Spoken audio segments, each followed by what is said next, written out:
Hi, I'm a local hippie, and today we're going to be discussing everything I read this week.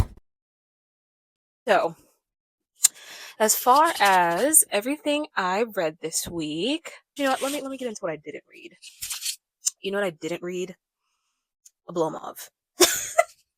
I just keep taking these long breaks from Oblomov, and it's pretty sad because, yeah, it's just really sad. It's a good book. It really is. It's just that I keep not picking it up just because it's a little bit more involved, you know? Um, and there's nothing wrong with that. It's like I'm not in the mood for that right now. Um, I'm in a fantasy mood. I was in sort of a Regency era kind of mood after finishing Jane Eyre, but that faded very quickly, very, very quickly. Um, and so now I'm really just back in my fantasy era. Yeah, so I didn't read any of Oblomov. I did set out thinking that I would, um, but I do have a 41-minute chapter ahead of me, and that's probably why I haven't gotten back to it. So, no Oblomov this week, but I only read 3 books this week, and I didn't complete, well, I completed 1 book this week, and then everything else was just me getting into these stories and um, not really progressing super far into the narrative.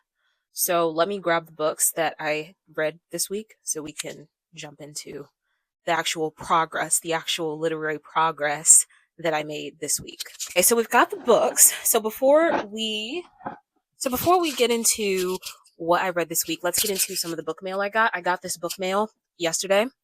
And that's going to be the Hobbit, the Lord of the Rings um, series, I guess, because I know the Lord of the Rings is a trilogy, but once you add the Hobbit on there, obviously it is no longer a trilogy.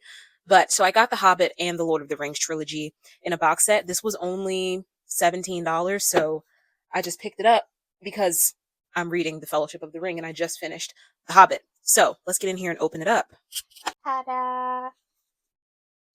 So this box set includes The Hobbit and The Lord of the Rings. So The Fellowship of the Ring, The Two Towers, and The Return of the King. This week I finished The Hobbit, which was really, really good. I enjoyed it. I do have a Spin the Week with Me vlog coming out that you'll see soon. This is going to be out before that, and you'll see my reaction to finishing The Hobbit. I don't know if I had much of a reaction, but I ended up rating this 4 stars.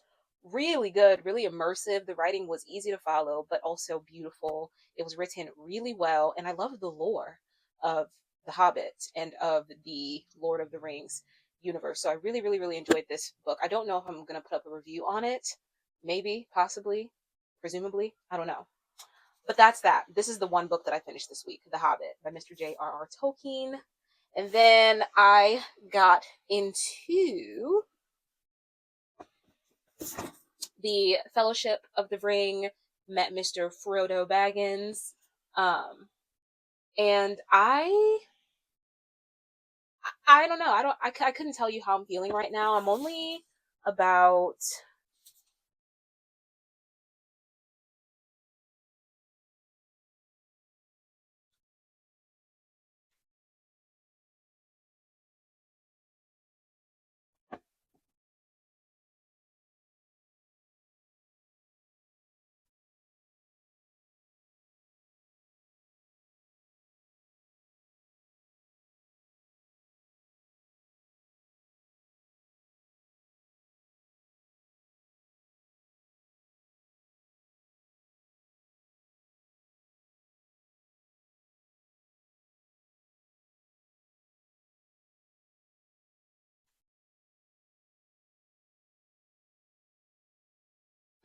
was that with the Fellowship of the Ring.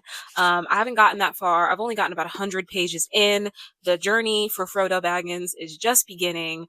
Um, uh, you know what? I couldn't really tell you what the damn journey is. All I know is that we learned a lot about these rings of power, these 3 rings that were created by elves, these very powerful rings. And Frodo has, because I don't want to give any spoilers, but Frodo, but I mean, there might be some people who don't know what the heck the Lord of the Rings is about, okay? Frodo is in possession of one of the most powerful rings, and he's struggling with using it, essentially, or not using it, because Gandalf explained to him, the wizard. So just think of like Dumbledore, that's Gandalf. Gandalf has warned him, like, hey, you really shouldn't use this ring. It's this ring is tricky and it's very strange, and the power in it is very old. And you have come to possess it for a reason, and it wasn't by chance. And so he doesn't want Frodo using the ring, and he's going on this adventure to, I don't know, figure something out about the rings of power, I guess. That's as far as I've gotten into the Fellowship of the Ring, but I'm having such a good time. Also, one of the other things is that I can see the influence that J.R.R. Tolkien had on some of my favorite authors. So on J.K. Rowling, for example, most notably, Sarah J. Maas, um, you know, and it's just so cool to see, and for good reason, because these books are really good. They're slow, the pacing is pretty slow, but it's so good. And it's so crazy to me because with The Hobbit, I was just thinking about this yesterday, because um in the cinematic universe, The Hobbit is a trilogy. The franchise is a trilogy. And I'm thinking, like, how the hell did you make a 3-part series? How did you make a trilogy, a cinematic trilogy on one book? And the book is only 300 pages, if that. And then I thought that could definitely happen. There were a lot of things that took place. There were like really 3 big climatic events that took place in The Hobbit, one book, mind you. So I can't even say that the book was slow paced, because it wasn't. It was pretty fast paced, and there was a lot going on, and it was really good. So maybe the Fellowship of the Ring will be like that as well. So those are those 2 books. I finished The Hobbit, rated it 4 stars. I am now reading the Fellowship of the Ring, about 100 pages in, and I'm projecting 4 stars for this as well. And so last but not least, concerning, oh, no, not last but not least, there are 2 more books. I got back into some of Pride and Prejudice, but I'm not going to lie to you. This is not the kind of book that you can just sip, at least not for me.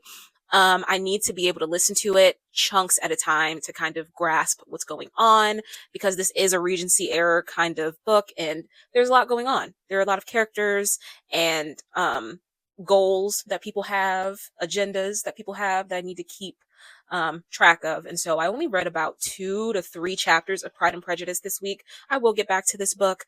Hopefully finish it by the end of the month. Fingers crossed. I've abandoned all hope of finishing Oblomov this month, because there are other things that I want to read more. So I'll finish Oblomov when I finish it, but hopefully I can finish this Pride and Prejudice before the end of the month. I really want to. And I'm projecting 4 stars for this as well. Now, last but certainly not least, my favorite read on this list, that's going to be Pet Sematary by Stephen King.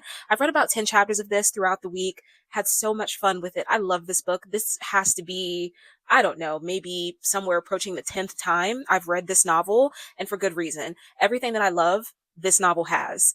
Characters, lovely. The plot is interesting. It's evenly paced. The world is it's a normal world. There's nothing special about it, but Stephen King just has a way of immersing you in his stories. His storytelling is just so compelling, I think, at least to me. And so this book is the best of Stephen King, in my opinion. I've read quite a few Stephen King books, and this one reigns king over all of them, including his magnum opus, which I think is it. So there's that. And so this one, 5 stars. 5 stars. 5 stars. That's my projected rating. But so that's everything that I read in my weekly update. So with that being said, this is going to be the end of the video. I hope you have a good day. I hope you have a good evening. And most importantly, I hope you read a good book, and I'll see you when I see you. Bye.